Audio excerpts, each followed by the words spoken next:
There's a particular quiet that settles over you a few days into the Mekong. The engine drops to a murmur, the bank slides past at about the speed of a walk, and whole afternoons go by where the most pressing decision is whether to have another cup of coffee. It's worth knowing, though, what that quiet is sitting on top of. This is a country that once called itself Land of a Million Elephants, and at the same time it's a country that was bombed more heavily than any other in the history of warfare. Both of these facts are true, but neither is the first thing you notice. What you notice is the calm. This is a trip about a place that carries an enormous past lightly, and it's seen from the best way possible, which is to say, from the river, going slowly.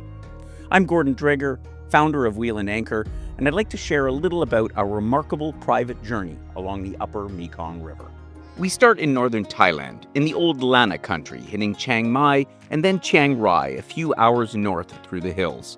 At Chiang Kong, on the edge of the Golden Triangle where Thailand, Laos, and Myanmar meet, we'll board our ship and cross into Laos. From there, it's 10 nights downstream on the Mekong, Khmu and Hmong villages, an elephant sanctuary at Pak Beng, the Buddha caves at Pak O, 3 nights at Luang Prabang followed by the lock at the Xayaburi Dam. Near Pak Lai, we'll leave the ship and carry on by longtail boat to Vientiane, the quiet capital of Laos. One great river traveled slowly with the current. 3 of the most arresting buildings in northern Thailand were finished within our own lifetime, and not one single one of them was built by a king. They're the work of individual artists, which is not how this part of the world usually does temples. Work on the White Temple was started in 1997 by one man with his own money. He figures it'll be done around 2070, long after he's gone. You reach it across a bridge over a field of upreaching hands, meant to be the grasp of human desire. Not far away is the Blue Temple, its interior a deep electric cobalt. And the Black House, which isn't a temple at all, but some 40 buildings of dark wood, bone, and hide. All of this sits in a region that is genuinely old.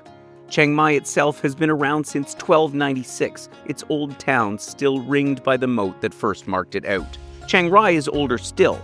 The north of Thailand hands you both of these marvels at once, 700 years of settled history, and temples whose paint is barely dry. It's a bracing way to begin. Before the river slows everything down, it's a reminder that this corner of the world is still very much making things up. At Chiang Kong, we'll board the river vessel Laos Panda, and she'll be our home for the next 10 nights. What I like about this little cruiser is that she and the company behind her have a better backstory than most ships, not only on the Mekong, but in the region in general.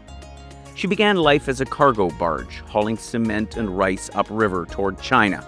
In 2015, Panda's founder had guests wanting to book a voyage on this river, but no ship to put anyone on, and so he boarded the first barge he found on the Vientiane riverbank, did a deal with the owner on the spot, and had her converted into what she is today.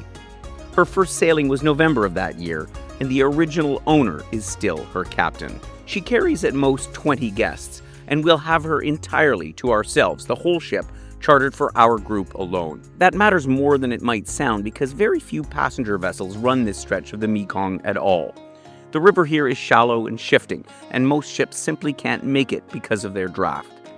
Panda may not be the fanciest boat on these waters, but the warmth of her crew is the reason we keep coming back to them trip after trip.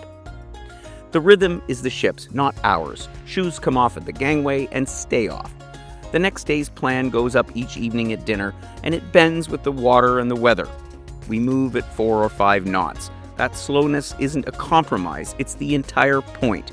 It's the speed at which a country will actually let you see it, not to mention the speed that ensures the captain won't run into too many hidden sandbars. Laos's million elephants are mostly gone. The wild population collapsed over the last century. At Pat Bang, we'll visit a sanctuary that now cares for rescued animals and gives their mahouts a living, which is a much more honest arrangement than the elephant tourism of a generation ago. The people are the real revelation, though. Laos is one of the most ethnically varied countries in Asia, and from the river you see it plainly. Villages where Khmu and Hmong and lowland Lao families live side by side, each with their own language, their own textiles, their own way of farming the same valley. We'll stop where rice whiskey is distilled in the open air, and sampling is encouraged, but keeping it in moderation is all up to you. On one evening, in a stretch of river with nothing else around, we'll moor against a sandbank. The crew will release paper lanterns up into the dark night sky. There's music and a barbecue laid out on the sand. It's simply one of the better evenings you'll have anywhere. Luang Prabang has been a UNESCO city since 1995. Gilded Lao temples among French shophouses set on a tongue of land where the Mekong meets the Nam Khan. We'll have 3 nights here, and it earns every one. Before dawn on one of them, we'll watch the Takbat, the morning almsgiving, when hundreds of monks file silently through the streets to receive rice from kneeling residents. It's a daily devotion, not a performance, and we'll watch it quietly from a distance and know when to lower the camera out of respect for this ancient ritual. There's also Wat Giang Tong, built in 1560 and widely held to be the finest temple in the country. And for those with the energy and motivation, there's the climb of 328 steps to the top of Mount Pu Si for the view out over the 2 rivers. At the same time, there's the slower craft of the city, the weavers keeping Laos silk alive, the saw paper, still made by hand from mulberry bark. It's a city built for slow looking, so it suits the wheel and anchor approach just perfectly. 2 things on this last stretch tell you what the Mekong means to the people who live along it. The first is the Xayaburi Dam. It opened in 2019, the first dam ever built across the lower Mekong's main channel, and one of the most argued over pieces of infrastructure in Asia. Cambodia and Vietnam objected. Scientists worry about the fish and the sediment that millions of people downstream depend on. Laos sees it as a path to becoming the battery of Southeast Asia. We'll pass through its lock, a particularly fun experience on any vessel, but even more so on our little riverboat. The second thing is quieter and tougher to digest. Between 1964 and 1973, the United States dropped more than 2 million tons of bombs on Laos, a plane load every 8 minutes, around the clock, for 9 years. Up to a third of those never went off, and they still maim people today. In Vientiane, we'll visit COPE, the center that makes prosthetic limbs for the survivors. It's sobering. It's also the truest thing you can see in this country, and we won't pass it by. And then there's Vientiane itself, where the river journey ends. Surely one of the most low-key capital cities on earth, all tree-lined boulevards and gold temples, in no particular hurry.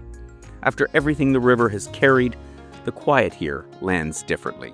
18 days, 1 river, and a small group of Canadians who'd rather watch a country go by at 4 knots than tick it off at speed. A ship that's ours alone and a crew who'll feel like friends by the end.